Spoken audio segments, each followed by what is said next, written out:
So, Senator Corn, let's start with you, and maybe you can bring our viewers up to date on what has transpired. We had the end of the regular session, how that ended, and then what the next steps are. So tell our viewers what's going to happen next. The session ended, as you know, constitutionally on the 20th at midnight, and we were unfortunately only able to get one bill through, one budget bill. There are 10 out there, and we got the higher education bill passed. And I think we got the ag bill. Didn't we pass that one? You did. We did. The Senate did not did. Go to the governor, but the Senate did. And so those are the only two bills. So we've got the rest out there. There's been based on the timing of the agreement between all parties. Not all parties. Yeah. Based on the negotiating team, we were left with, 24 hours, I think, to try and wrap up the agreements and to assemble the bills and then caucus the bills, which we just finally caucused the bills this evening. And right now we're slated for, I think, 10 a.m. tomorrow for a one-day special session. Legislative day runs till 7 a.m.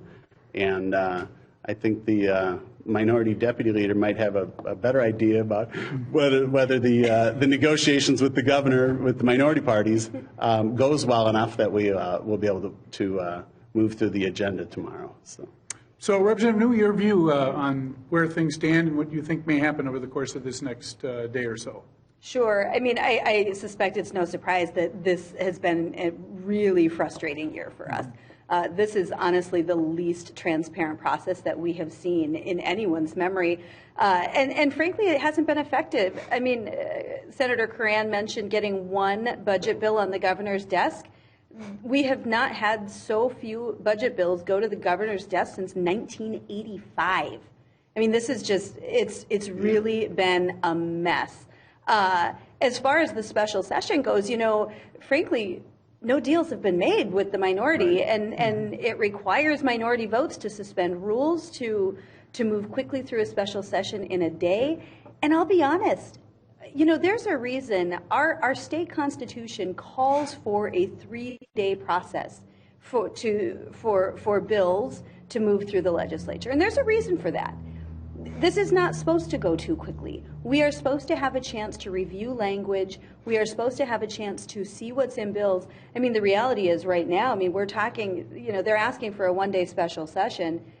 There is literally a bill that does not yet exist. It has not been posted yet. And we're going to vote on this thing tomorrow.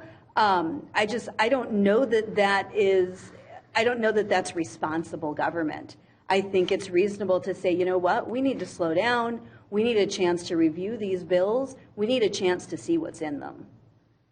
Senator Corn, I assume the minority in the Senate is also unhappy with the process. Is that I think you could probably hear the same sentiments from Senator Bach.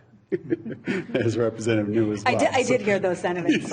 Just as we were leaving this evening. So I think Senator Bach, I think the negotiations, they're meeting, I would imagine, as we speak with the minority party today. I would add that this is the first time in memory. I mean, we can't find anyone who can remember a time where the leaders came together and signed an agreement involving a bonding bill and requiring a suspension of the rules that did not include the signatures of the minority parties.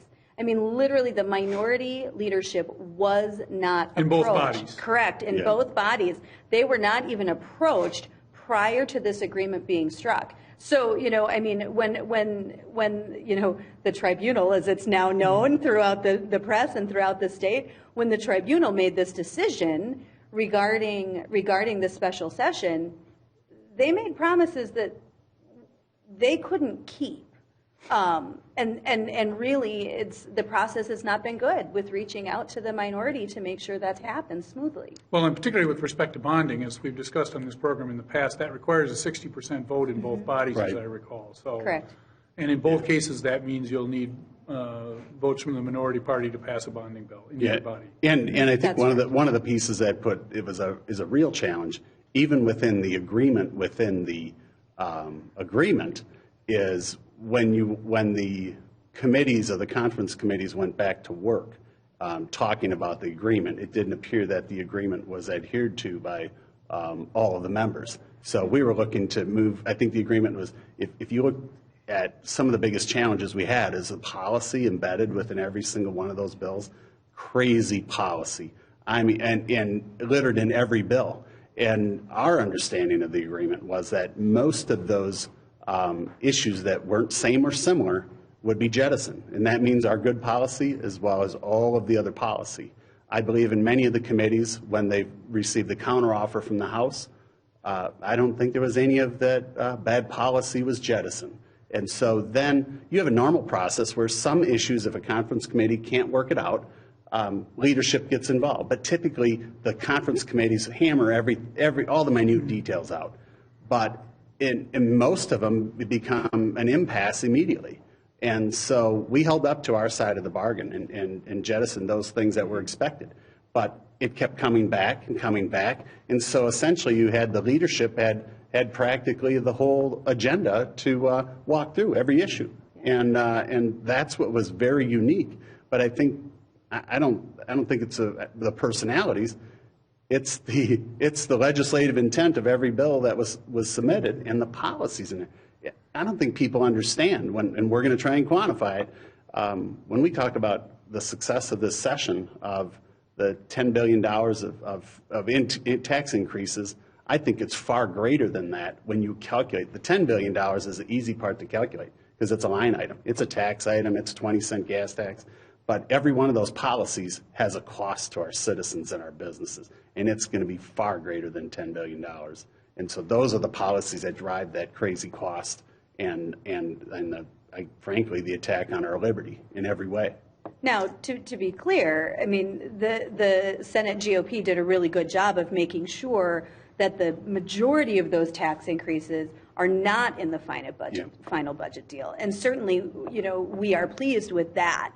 They also did a really great job of standing firm on a lot of bad policy. So we are thrilled with what they did on that front. You know, we're just a little less thrilled with the process overall.